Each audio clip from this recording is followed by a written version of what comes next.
Mesdames et messieurs, c'est un plaisir de vous retrouver sur ce plateau de votre émission matinale, le meilleur réveil. Les visages ont peut-être changé, mais les rubriques de votre émission demeurent toujours les mêmes. Et pour l'exercice de ce matin, je suis en compagnie de Shamsuddin Badarou qui avance déjà sur ce plateau. Shamsuddin Badarou, bonjour. Bonjour Latifa Koreno.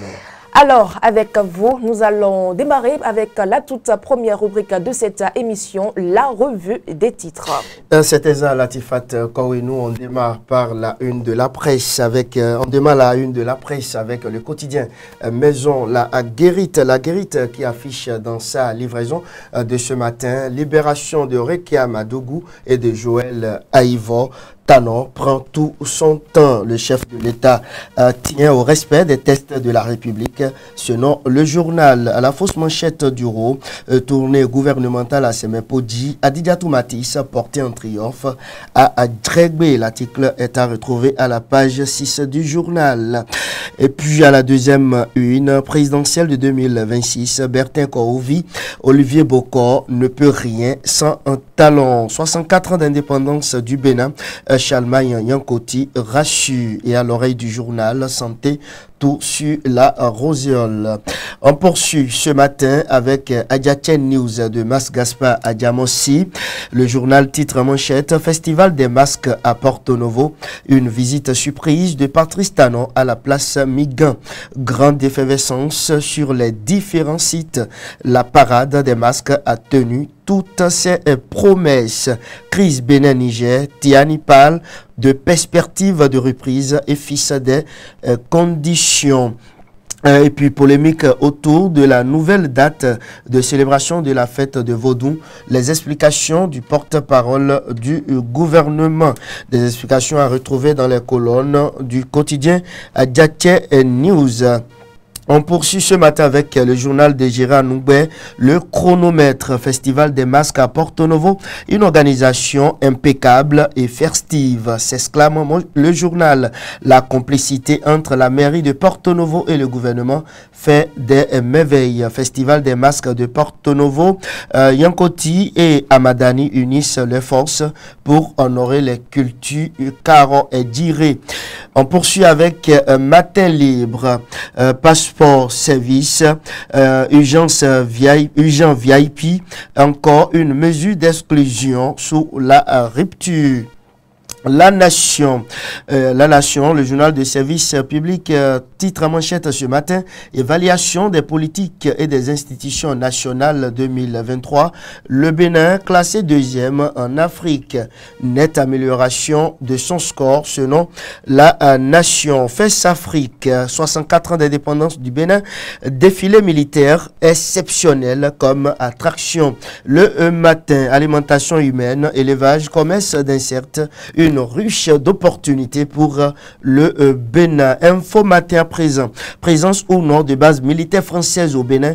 Tiani se dédie et s'oppose à Traoré. L'événement du jour, festival des masques à Porto Novo. Un premier coup réussi pour le gouvernement.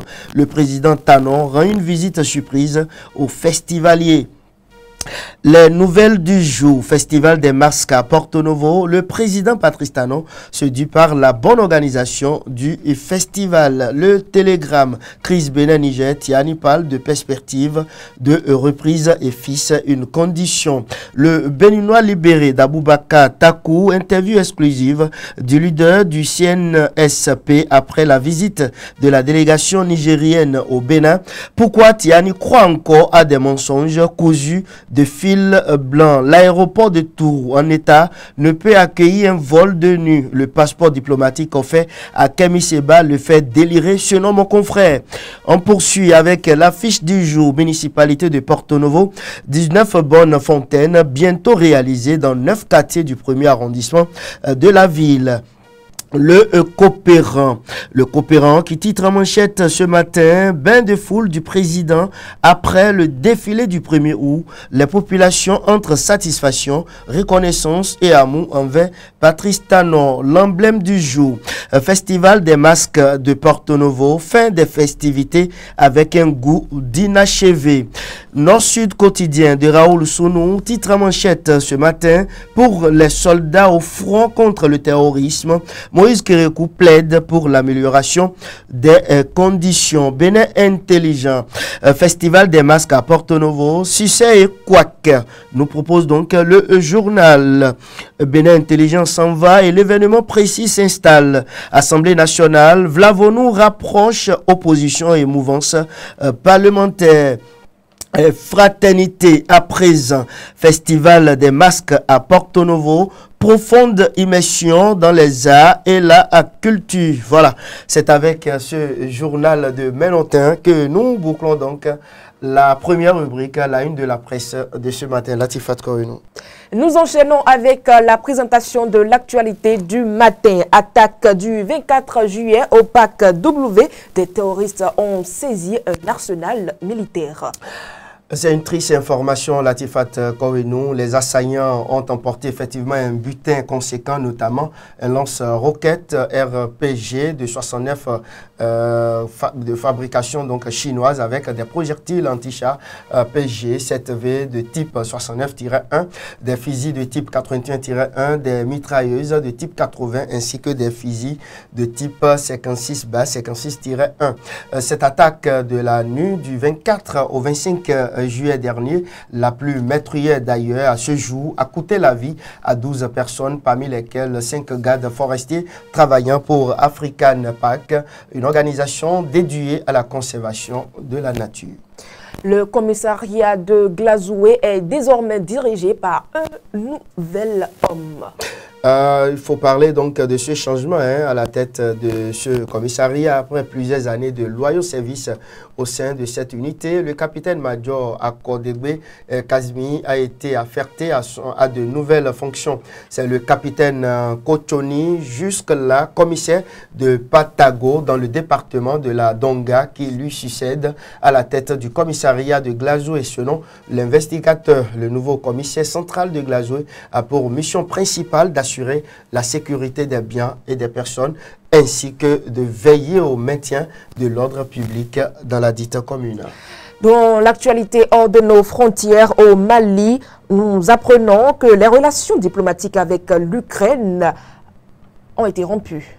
La déclaration a été faite à la télévision nationale hier dimanche 4 août par le colonel Abdoulaye Maïga, porte-parole du gouvernement de la transition malienne. Il a annoncé la décision du Mali de rompre avec effet immédiat ses relations diplomatiques avec l'Ukraine. La raison de cette rupture, le porte-parole de l'agence ukrainienne de renseignement militaire et Andriy Yuzov a, selon Bamako, avoué dans une vidéo l'implication de Kiev dans la défaite de l'armée malienne et du groupe paramilitaire russe Wagner fin juillet lors de combats avec des séparatistes et djihadistes qui ont causé de lourdes pertes. Le gouvernement malien juge que ces actes violent la souveraineté du Mali, dépassent le cadre de l'ingérence étrangère et constituent un soutien au terrorisme international. Shamsdine Badarou, avant de refermer cette deuxième rubrique de cette émission, nous allons parler de l'actualité sportive. Jeux olympiques 2024, Noélie Yarigo n'a pas décroché son ticket pour la finale du 800 mètres dames. La demi-finale du 800 mètres dames a malheureusement marqué la fin de l'aventure olympique pour la championne béninoise. Noélie Yarigo, surnommée la guépade de la Pendjari, n'a pas été en mesure d'améliorer sa performance des séries qualificatives alors qu'elle avait franchi le tout précédent avec un temps prometteur de 1 minute 59 secondes 68 TS. Sa course en demi-finale s'est soldée par un chronomètre de 2 minutes, 1 minute, voilà, 35 TS. Voilà, la plaçant en dernière position de sa série. Cette prestation marque non seulement la fin du parcours individuel de la championne béninoise, mais clôt également la participation du Bénin aux Jeux olympiques de Paris 2024. L'athlète qui avait brillé au championnat du monde en salle à Glasgow en décrochant une médaille de bronze représentait en effet le dernier espoir de la délégation béninoise dans ces Jeux. Latifat Kouri. Merci à vous, Shamsdine Badaro, pour la livraison de toutes ces actualités. On vous retrouve demain. Si Dieu le veut. Chers amis internautes, quant à nous, on se retrouve tout juste après cette pause dans la suite de votre émission.